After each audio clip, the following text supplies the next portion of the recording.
ಕೈಕಳದ್ದು ಎರಡನೇ ಆಟ ಅಲ್ಲ, ಫಸ್ಟ್ ಆಟ ಕೈಕಳಕ್ಕೆ ಬಂದದ್ದು. ಅಲ್ಲಿ ಕಂದ ಬಾರಿತ್ತಲ್ ಅನ್ನೋ ಬಂದಂತ ಮಳೆ ಮತ್ತೆ ಬೆಳಿಗ್ಗೆವರೆಗೂ ಬಿಡ್ಲಿಲ್ಲ. ತ್ರಿಜನ್ಮ ಮೋಕ್ಷವರು ಸಂಘ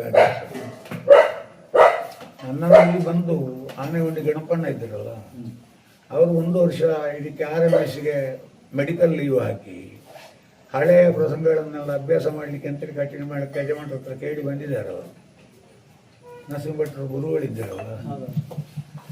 ಹಾಗೆ ಕಾರಂತರು 2 ದಿವಸ ರಜೆ ಮಾಡಬೇಕಾಗಿ ಬಂತು. ಕಾರಂತರಿಗೆ ಫಸ್ಟ್ ವರ್ಷ ಇದ್ದದ್ದು ಕಾರಂತರಿಗೆ.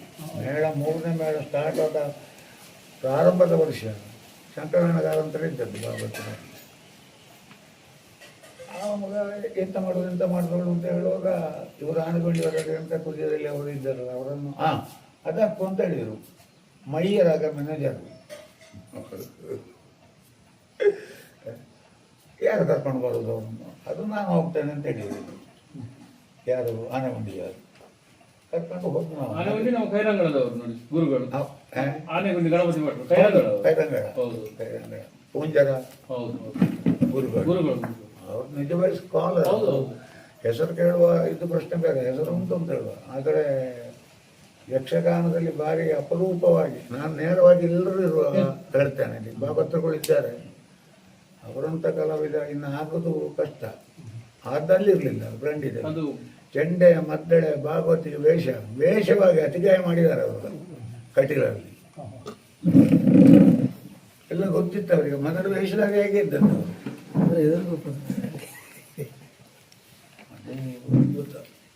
ಅವರು ಅದೇ ಕೈಗೆ ಮತ್ತದು ಏನಾಯ್ತು ಅಂದ್ರೆ ಮಾನಸಿಕವಾಗಿ ನನಗೆ ಉರುಳಿಕೆ ಬರುವುದಿಲ್ಲ ಅಂತ ಹೇಳಿ ಹಾಗೆ ಉಂಟಲ್ಲ. ಮನಸ್ಸನ್ನೇ ಆಗಲಿ, ಮನಸ್ಸನ್ನೇ ಒಬ್ಬಂದು ಕುಗ್ಗಿತ್ತು ಅಂತಾದರೆ ಮತ್ತೆ ಅದು ಪಿಕಪ್ ಮಾಡೋದು ಭಾರಿ ಕಷ್ಟ. ನೀವು ಅರೆಸ್ಟ್ ಆದ್ರಲ್ಲ, ಅದಕ್ಕಿಂತ ಮುಂಚೆ ಕಟೀಲ್ ಬಂದು ಅದಕ್ಕೆ ಅಲ್ಲಲ್ಲ ಮತ್ತೆ ಕಟೀಲ್ ಮೇಳಕ್ಕೆ ಬಂದದ್ದು ಅದೇ 3ನೇ ಮೇಳ. ವಿಷಯ ನೆನಪಿಲ್ಲ. 2ನೇ ವರ್ಷಕ್ಕೆ ಹೋದ್ ನಾನು 81 ಯಾವುದನ್ನು ಬರೆದಿಟ್ಟುಕೊಳ್ಳಿಲ್ಲ. ಆಗ ಶಂಕರ ಇವರು ಮೈಯರು ಮ್ಯಾನೇಜರು. ಹಾಗಾಗಿ ಆ 3ನೇ ಮೇಳಕ್ಕೆ ಕೆಲಸದವರು ಅದು ಇವ ಇದ್ದಲ್ಲ, ಆಮೇಲೆ ಬಂದಿದ್ದ ಎಲ್ಲ ಮಚ್ಚಿನದವರು ಗಂಗೈ ಕರ್ಕೊಂಡು ಬಂದದ್ದವರು ಮೇಳಕ್ಕೆ ಕೆಲಸದ ಚೌಕೆ ಕೆಲಸಕ್ಕೆ ರಂಗಸ್ಥಳ ಕೆಲಸಕ್ಕೆ ಎಲ್ಲ ಉಂಟಲ್ಲ. ಮಚ್ಚಿನ ಅಂತೇಳಿ ಗುರುವಾಯನಗೆರೆ ಹತ್ರ ಗಂಗೈನ ಮನೆ ಹತ್ತಿರ ಎಲ್ಲ ಅವರೇ ಇದ್ದದ್ದು ಕೆಲಸಕ್ಕೆ. ರಂಗಸ್ಥಳ ಕೆಲಸಕ್ಕೆ ಪುತ್ತು ನಾಯಕ ಒಬ್ಬ ಇದ್ದ ಮೊದಲೇ ಹಳೆ ಅಪರಾಧಿಯಾಗಿ. ಮತ್ತೆ ಎಲ್ಲ ಇವರು ಹೊಸಬ್ಬರು. ಗೋಪಾಲಕೃಷ್ಣನ ಆಟ ಸಟ್ಟಿಂದ ಆಗಿದೆ. ಅಲ್ಲಿ ನಾನು ಪದ ಹೇಳಿದ್ದೇನೆ ಆ ದಿವಸ. ನನಗೊಂದು ಸನ್ಮಾನ ಎಲ್ಲ ಮಾಡಿದ್ದಾರೆ ಅವರು, ಇವನಿಗೂ ಮಾಡಿದ್ದಾರೆ. ನನ್ನೊಟ್ಟಿಗೆ ಭಾರಿ ಸಂತೋಷ ಆಯಿತು. ಅಲ್ಲಿ ಏನಾಯ್ತು ಅಂದರೆ ಅಲ್ಲಿ ಆಟಕ್ಕೆ ಅದೇ ಕಂದ ಬಾರಿತ್ತಲ್ಲ ಅನ್ನುವಾಗ ಬಂದದ್ದೇ ಮಳೆ. ಆನೆಗೊಂದಿವರು ಏನು ಹೇಳಿದ್ರು ಅಂದರೆ, ಅವಾಗ ಗಂಗೆ ತಿರುಗಿ ನೋಡ್ತಾನೆ, ಅದೇನು ಸಿಕ್ಕಲ್ಲಿ ನೋಡುದಲ್ಲ, ಬಾಬತ್ರ ಇನ್ನೇನು ಮಾಡ್ತಾರೆ ಅಂತೇಳಿ ನೋಡುದು, ನೀನು ತಪ್ಪು ಗ್ರಹಿಸಬೇಡ ಅಂತ ಹೇಳಿದ್ರು ನನ್ನ ಹತ್ರ. ಅಂದರೆ ನಾನು ಯಾಕೆ ಹೇಳಿದ್ದೆ ಅಂದರೆ, ನನಗೆ ಹಿಮ್ಮೇಳ ಸರಿ ಉಂಟ ಇಲ್ವ ಅನ್ನುವಂಥ ಪ್ರಶ್ನೆ ಇಲ್ಲ. ವೇಷಧಾರಿ ದೊಡ್ಡ ವೇಷಧಾರಿ ಇಲ್ಲಿದ್ದರಿಗೂ ನಾನು ಹೇಳೋದು, ಹಿಂದೆ ತಿರುಗಿ ಭಾಗವತರನ್ನಾಗಲಿ ಚೆಂಡ ಮದ್ದಳೆಯವರನ್ನಾಗಲಿ ನೋಡ್ಲೇಬಾರ್ದವ. ಅವ ಜಾಗಟ ಕೆಳಗೆ ಇಟ್ಟು ಕರದೊಳು ಹೇಳಿ ಎದ್ದ ಕೆಳಗೆ ಇಟ್ಟ ನಂತರ ಮತ್ತೆ ಎಂತ ಬೇಕಾದ್ರೆ ಹೇಳಿ, ರಂಗಸ್ಥಳದಲ್ಲಿ ನಾನು ಒಪ್ಪೋದಿಲ್ಲ ಅದನ್ನು. ಅದಕ್ಕಿರುವಂಥ ಗೌರವ ಬೇರೆ. ಮುಂಚೆ ಇವಾಗ ಹೇಳಿದ್ದಾನೆ, ಇವನಿಗೆ ಗೊತ್ತುಂಟು, ಇವರಿಗೆ ಗೊತ್ತಿತ್ತು ಯಾರಿಗೆ ಆನೆಗೊಂಡಿವರಿಗೆ ಒಳಕ್ಕೆ ಸಿಟ್ಟು ಬರ್ತದೆ. ಮತ್ತೆ ಬೈತಾರೆ ಅವರು ಪುರುಸೋತ್ತೇಳಿಲ್ಲ ಅಂತೇಳಿ. ಮತ್ತೆ ಅದೇ ಆ ಪದ್ಯ ವಿನೋದ ರೈ ಇದ್ದಾನಂತ, ಅವನ ಸರಿ ನೆನಪುಂಟು ನನಗೆ. ಅವಂದು ಪ್ರಹ್ಲಾದ ಉಮೇಶ್ ಹೆಬ್ಬಾರ ಇರಲಿಲ್ವ, ಅವಂದು ಕಾಯದು ಗುಡ್ಡಪ್ಪ ಕೊಡರದ್ದು ಚಾಪು ಹೊಡೆದ ಮಳೆ ಉಂಟಾಗುವ ಬೆಳಗ್ಗೆ ಹೊರಗೆ ಬಿಡಲಿಲ್ಲ. ಮೆಟ್ಟುಗದ್ದೆಗಳು ಅಂತ ಹೇಳೋದಿಲ್ವ, ಅದರಲ್ಲಿ ಓವರ್ಫ್ಲೋಗಾಗಿದೆ ನೀರು. ಆದ್ರೆ ವೇಷದಲ್ಲಿ ಮೈಯರು ಬಿಡ್ಲಿಲ್ಲ. ಈ ಚೌಟರು ನಮ್ಮ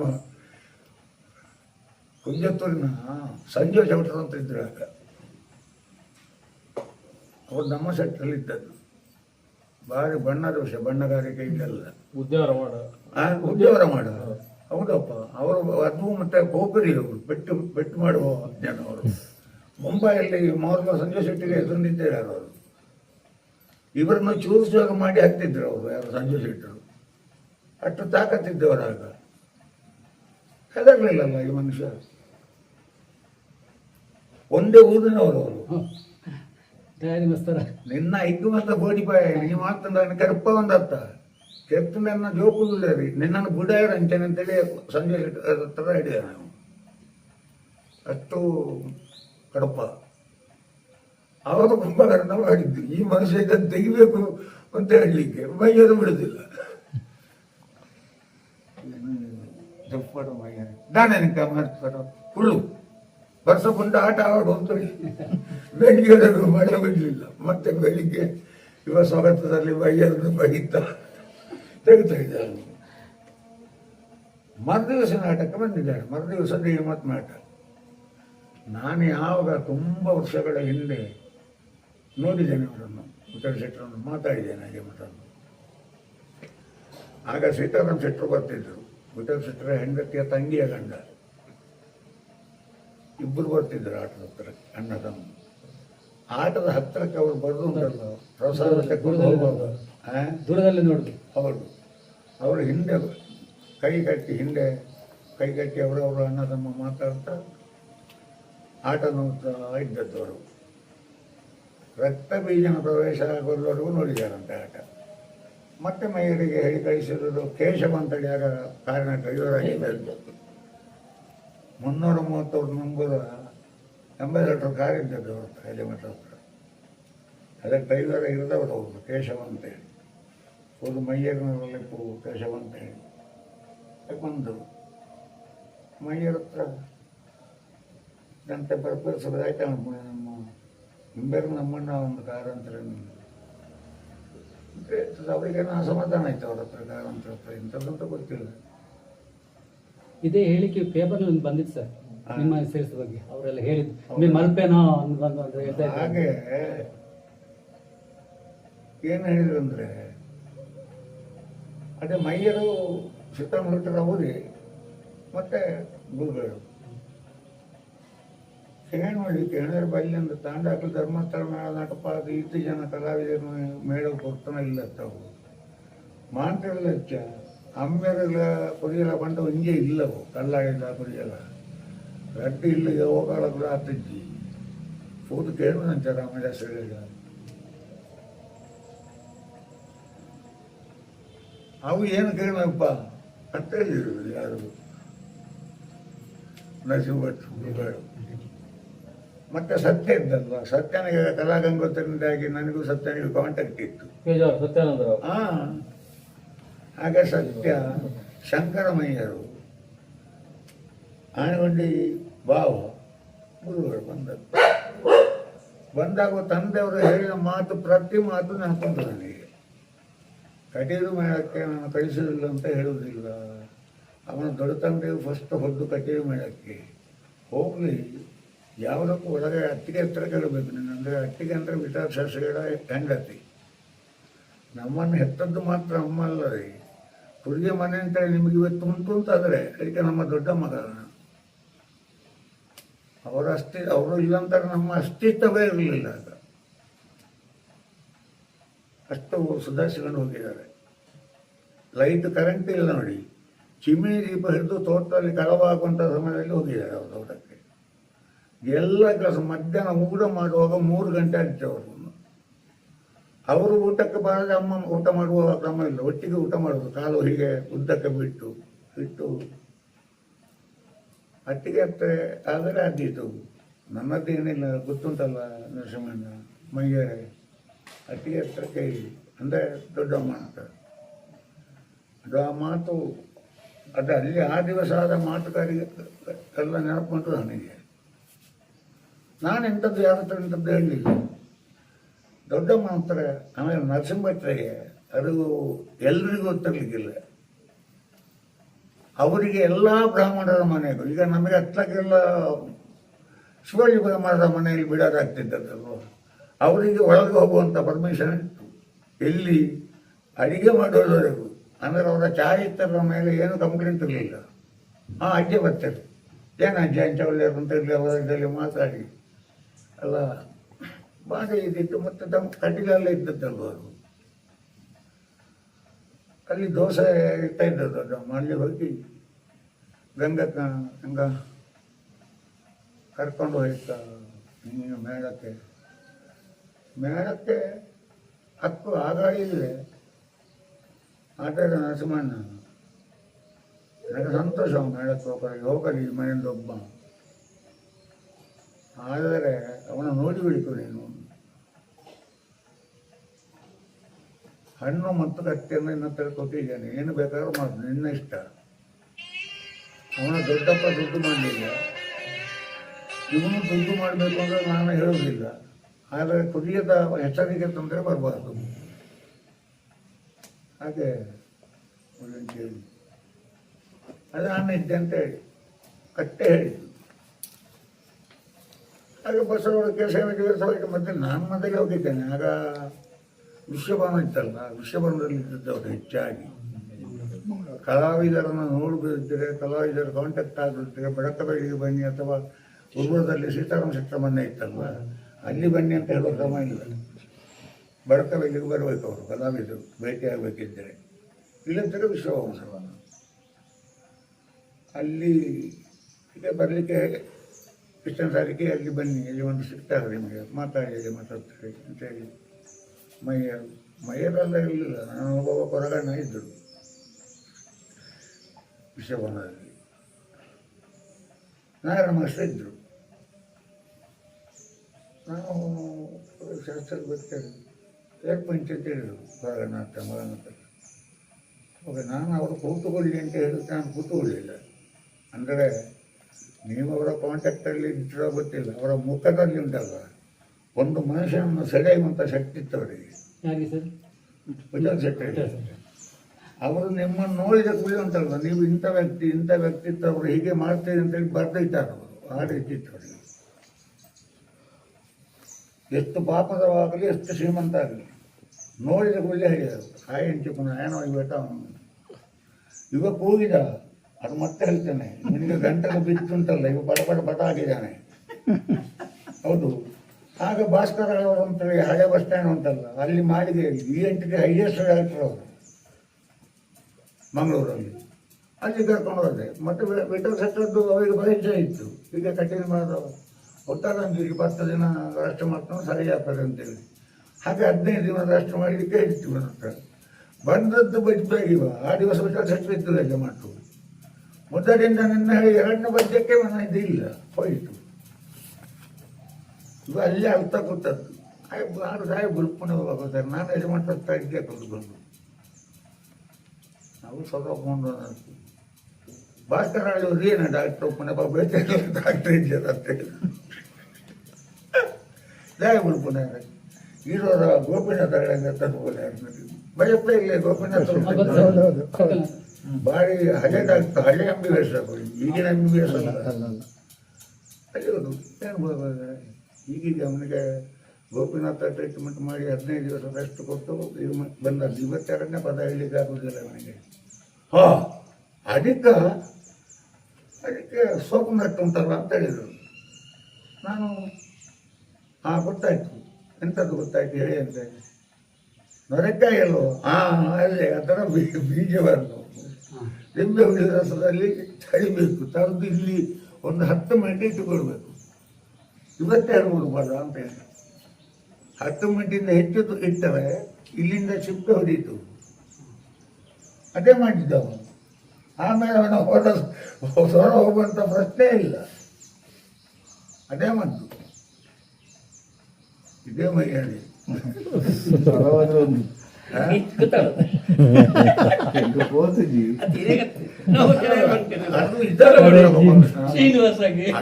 ಹೇಳಿದಷ್ಟು ಸುಲಭ ಇಲ್ಲ. ಅಲ್ಲಿ ಅವನ ಅಮ್ಮ ಮಧ್ಯೆ ಅಣ್ಣ ಅವರೆಲ್ಲ ಇದ್ದರು. ಅದು ಒಂದು 3/4 ಗಂಟೆ ಇಷ್ಟು ಸಿಕ್ಕುದು.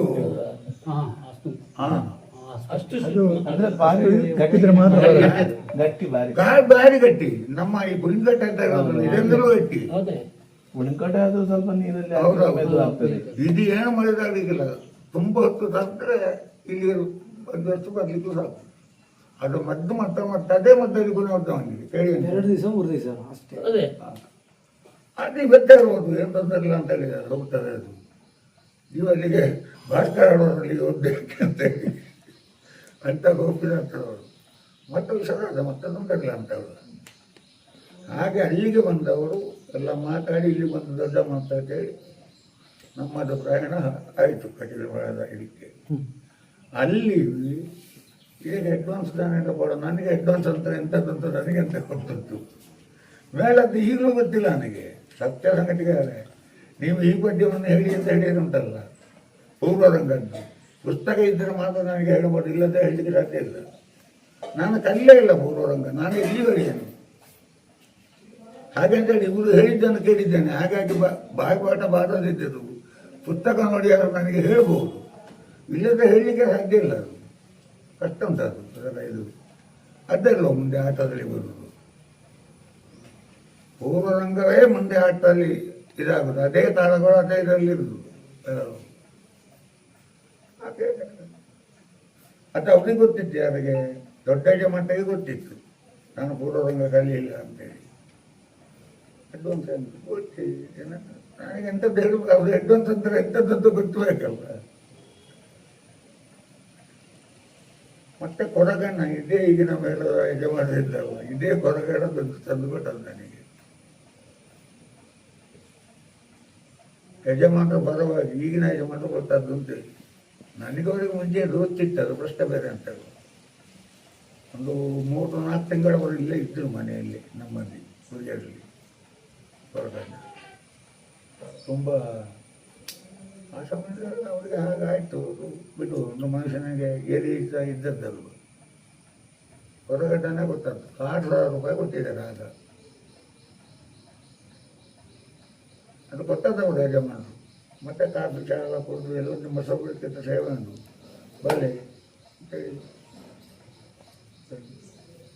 ಆಗ ಬಂದದ್ದು. ಆ ಕಾರಣದಿಂದಾಗಿ ನಾನು ಈವರೆಗೂ ಬದಲಗಾರನ್ನು ತಯಾರು ಮಾಡುವಂಥ ಬಾಬಾಸನೇ ಆಗಲಿಲ್ಲ.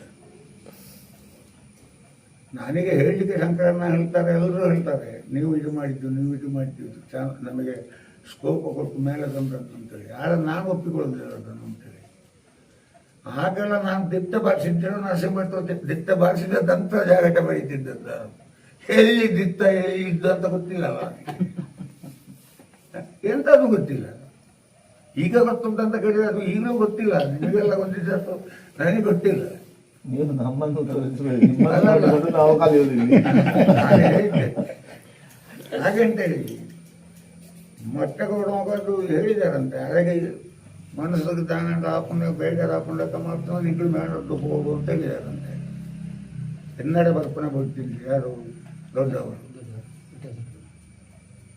ಹೌದೇ ಎನ್ನಡ ಬಗ್ಗೆ ಬರ್ಪಣೆ ಬಿಡ್ತಿ ಪಟ್ನಾ ಜೈಬಳ್ಳಿ ಲೆಕ್ಕ ಮಾಡ್ತಾರೆ. ಕೈಕಿದೊಂದು ಬರ್ಪಣೆ ಬಿಡ್ತಿ ಸರಿ ಹೇಳಿದಾರಂತೆ. ಅಂತೂ ನಾನು ತೊಂದರೆ ಆಗಲಿಲ್ಲ ನನಗೆ. ಆಮೇಲೆ ತಿರುಗಾಟ ಆಯ್ತು ಅಂದರೆ ಮತ್ತದೀಗ ಅವನಿಗೆ ಮೈಯಾಣಿಗೆ ಆಡೋದು ನಿನಗಾದ್ರೂ ಹೇಳೋದು. ನಾನು ನಮ್ಮಿಂದ ಮಾತ್ರ ಆಗುದಿಲ್ಲಲ್ಲ ಗೋಪಾಲಕೃಷ್ಣ. ನೀನು ಎಷ್ಟು ಚಂದ ಮಾಡಿ ಪದ ಹೇಳು. ಅವ ಮೈಯ ಹೇಗೆ ಬೇಕಿದ್ರು ಪದ ಹೇಳಿ. ಮುಮ್ಮೇಳದವರಕ್ಕೆ ಸ್ಪಂದನ ಇಲ್ಲ. ಹೆಣದಾಗ ಅವರು ಎತ್ತುಕೊಂಡ್ರೆ ಆಟ ಹೇಗೆ ಹೊಲಿದಾಗ್ತದೆ. ಈಗ ಇರುದಲ್ಲ ನೀವು ಇರುವಾಗ ಇರ್ತಿತ್ತದು. ಇರುವಾಗ ನೀವು ಕಂಟ್ರೋಲ್ ಮಾಡಿಕೊಂಡಿದ್ದು. ಈಗ ಕಂಟ್ರೋಲಿಗೆ ಅಲ್ಲ ನನಗೆ ಅದು ಕಂಟ್ರೋಲ್ ಸಿಕ್ಕಿದ್ದು ಹೇಗೆ ಅಂದರೆ ಅದನ್ನು ಮತ್ತೆ ಬಿಡಲಿಲ್ಲ ನಾನು. ಅವನಿಲ್ಲ ಯಾರು ಯಜಮಾನರಿಂದ ಅವರು ವಾರ್ನೆ ಕೊಟ್ಟು ಹೋಗಿದ್ದಾರಲ್ಲ. ಇಲ್ಲದ್ರೆ ಇವರು ಅಡ್ಡ ತಿಂದಿಲ್ಲ ನನ್ನನ್ನು. ಈ ಸಂಜೀವ ಜಮಟ ಇಂಥವರು ಇರುವುದೇ ಇಲ್ಲ ನನ್ನನ್ನು. ನನಗೆ ಗೊತ್ತಿತ್ತು. ಮತ್ತು ಆಟದ ರಕ್ತ ಇತ್ತಲ್ಲ ನನ್ನಲ್ಲಿ, ಅದು ಬಿಡ್ತಿಲ್ಲ ನನ್ನನ್ನು ಮುಂದೆ ಹೋಗ್ಲಿಕ್ಕೆ. ಇದೇ ಗುಡ್ಡಪ್ಪ ಗೌಡದಂದು ರಂಗಸ್ಥಳದಲ್ಲಿ ಅಲ್ಲಿ ಪಂಚಾಂಗ ಉಡುಪಾದಿದ್ದಾರಲ್ಲ ಅವರ ಮನೆ ಆಟಕ್ಕೆ. ಆನಂತರ ನಾವು ಬಟ್ಟು ಹೋಗುದಿಲ್ಲ ಪೂಜೆಗೆ, ಹೋಗುದಿಲ್ಲ. ಬೇರೆ ಬೇಡ ಹೋಗುದು ಯಾವ್ದಾದ್ರು. ಅಲ್ಲಿ ಆ ದಿವಸ ನಳಿನಾಕ್ಷ ನಂದನೆ ಪ್ರಸಂಗ. ಈ ಬಲ್ಲಾಳು ಆ ಸಿಂಹಕ್ಕೂ ಸಂತಾನಕ್ಕೂ ಇದ್ದಾಗುವಾಗ ಚೆಂಡಗೆ ಈ ಮರಿಯಾಗಿ ಇದೆ. ಈಗಲೂ ಹಾಗೆ ಇದ್ದಾನೆ, ಬೇಕಾದ್ರೆ ಸ್ವಲ್ಪ ಹಿಂದೆ ಬಂದಿದ್ದಾನೆ. ಹಾಗಾದ್ರೂ ಸ್ವಲ್ಪ ಹಿಂದೆ ಬಂದಿದ್ದಾರೆ. ಈಗ ಮಾನಸಿಕವಾಗಿ ಮೊದಲೇ ಬರುತ್ತಿಲ್ಲ, ಮಾನಸಿಕವಾಗಿ ಸ್ವಲ್ಪ ಕುಗ್ಗಿದ್ದಾರೆ. ನಂದು ಆಗುದಿಲ್ಲ ಅಂತ ಹೇಳಿ. ಅದೇ ಅವ ದಿಟ್ಟ ಬಾರಿಸಿಕೊಂಡು ಏನೋ ಕಟಪಟ ಹಾಕಿ ಗುಡ್ಡಪ್ಪನ ತಿರುಗಿ ನೋಡಿ ನೀವು ಇವ ಇದ್ದಾನಂತ ಯಾಗ ಇದ್ದಾನೆ. ನನ್ನ ವಿಷಯದಲ್ಲಿ ಹೌದು. ಗುಡ್ಡಪ್ಪ ತಿರುಗಿ ನೋಡಿ ನೀವು ಜೀವ ಮಾಡಿ ಅದೇನಪ್ಪ ಅಂತ. ಗುಡ್ಡಪ್ಪನ ನಾನು ಹಿಂದೆ ಕೂತ್ಕೊಂಡಿದ್ದೇನೆ ಬೆಂಚಲ್ಲಿ, ಕಲ್ಪನೆ ತಿಳಿದಿದೆ ಅಂತೆಲ್ಲ. ನಾನು ಮಲಗಲಿಲ್ಲ, ಬೆಂಚಲ್ಲಿ ಕೂತ್ಕೊಂಡಿದ್ದೇನೆ. ನಾನು ಹೀಗೆ ಕೇಳಿದ್ದೆ, ಅವಳಿಗೆ ಗೊತ್ತಾಗಲಿಲ್ಲ ನಾನು ಯಾಕೆ ಕೇಳಿದ್ದು ಹೇಳಿ. ಗುಡ್ಡಪ್ಪನ ನಿಮಗೆ ತಿರುಗಾಟ ಎಷ್ಟು ಆಯಿತು ವರ್ಷ? ನನಗೆ ಕಠಿಣ ಮೇಳದಲ್ಲಿ 38-40 ವರ್ಷ ತಿರುಗಾಟ ಆಯಿತು ಬರ್ಬೇಕಾರೆ. ಹೌದಾ? ನಾನು ಯಾಕೆ ಕೇಳಿದೆ ಅಂತ ಗೊತ್ತಾಗಲಿಲ್ಲ. ಅವನು 40 ವರ್ಷ ತಿರುಗಾಟ ಆಯ್ತಲ್ಲ. ಹೌದು, ಇರುವಾಗಲೇ ನಾನು ಸೇರಿದವ. ನಾರಾಯಣ ಹೆಗ್ಡೆಯವರು ಮತ್ತು ನಾನು ಚಂಡಮಂಡಲ ಹೋರಾಟಕ್ಕೆ ಮಾಡಿದ್ದೇವೆ ಮೂರ್ತಿ ನಾಡದಲ್ಲಿ. ಇದೆಲ್ಲ ಕಥೆಯನ್ನು ಹೇಳಿದ್ರು, ಒಳ್ಳೆಯದು. ನೀವು ಅವನ ನೋಡಿರಲ್ಲ ಅಂತ ನಾನು ತಿರುಗಿಸುವಾಗ ಒಂಥರ ಗೊತ್ತಾಯ್ತು ಗುಡ್ಡಪ್ಪನಿಗೆ. ನಾನು ಬೈದದ್ದಂತ ಸಿಕ್ಕಾಪಟ್ಟೆ ಬೈದಿದ್ದೇನೆ. 40 ವರ್ಷ ತಿರುಗಾಟ ಆಗಿ ಅವನಿಗೊಬ್ಬನಿಗೆ ತಪ್ಪಿತು ಅಂತ ಇಟ್ಕೊಳ್ಳಿ, ನೀವು ಅದನ್ನು ಸುಧಾರಿಸಿಕೊಂಡು ಹೋಗ್ಬೇಕಲ್ಲಂತೆ. ನೀವು ಹಿಂದೆ ತಿರುಗಿ ನೋಡಿದ್ಯಾಕೆ? ಒಳಗೆ ಬಂದು ಹೇಳಿ, ಬೆಲ್ಲತ್ರ ಹಾಗೆಲ್ಲ ಬಾರಿಸೋದು, ಮಧ್ಯಾಹ್ನ ಹತ್ರ ಕೇಳಿ ಅಂತ ಹೇಳಬೇಕಲ್ಲದೆ. ನೀವು ತಿರುಗಿನೂ ಯಾಕೆ ನೋಡಿದ್ದು? 40 ವರ್ಷ ತಿರುಗಾಟ ಆಗಿ ನಿಮಗೆ ರಂಗಸ್ಥಳದಲ್ಲಿ ಹೇಗೆ ತಿದ್ದಿಕೊಳ್ಬೇಕು ಅಂತ ಗೊತ್ತಾಗಲಿಲ್ಲ ಅಂತ ಹೇಳಿ. ಅಡ್ಜಸ್ಟ್ಮೆಂಟ್ ಬೇರೆ, ಪರ್ಮನೆಂಟ್ ಬೇರೆ, ಗೊತ್ತಾಯ್ತಾ? ನಿನ್ನನ್ನು 6 ತಿಂಗಳು ಒಬ್ಬ ದಟಪಡದ ಮಧ್ಯಕ್ಕೆ ಹಾಕುವುದಕ್ಕೂ 1 ದಿವಸಕ್ಕೆ ಹಾಕೋದಕ್ಕೂ ವ್ಯತ್ಯಾಸ ಉಂಟು. 1 ದಿವಸ ನೀನು ಎಂಥ ಕಷ್ಟ ಆದರೂ ನೀನಾಗಲಿ ಮೈ ಆಗಲಿ ಸುಧಾರಿಸಲೇಬೇಕು, ಅದರಲ್ಲಿ ಪ್ರಶ್ನೆ ಇಲ್ಲ. 2ನೇ ದಿವಸವಾದ ಕಂಟಿನ್ಯೂ ಆಗಿ ನಿದ್ರೆ ಆಗಬೇಕಾದ್ರೆ ಸುದ್ದಿಲ್ಲ. ಉದ್ದಪ್ಪ ನಾನು ತಪ್ಪಾಯ್ತು ಬಾಗುತ್ತಂತ ಹೇಳಿ ನೀವು ಆಗ ಇದು ಮಾಡಬಾರ್ದು ಅಂತೇಳಿ. ಮತ್ತೆ ಇದಾದರು ಅವರು ತಪ್ಪಿ ಬಂದ ಅವನು ಅವ್ರದ್ದಲ್ಲ, ಸುಧಾರಿಸೋದಿಲ್ಲ. ತಪ್ಪು ಉಂಟಲ್ಲ, ಮರಿಯನ್ನೇ ಮರಿಯ ಹೇಗೆ ಬಾರಿಸ್ತಾನೆ ಅಂತ ಮೈಯನ್ನೇ ಗೊತ್ತು, ಈಗ ಗೊತ್ತು. ಹಾಗೆ ಇದ್ದದ್ದವ. ಈಗ ಬೇಕಿದ್ದೆ ಸ್ವಲ್ಪ ಹಿಂದೆ ಬಂದಿದ್ದಾನೆ ಅಂತ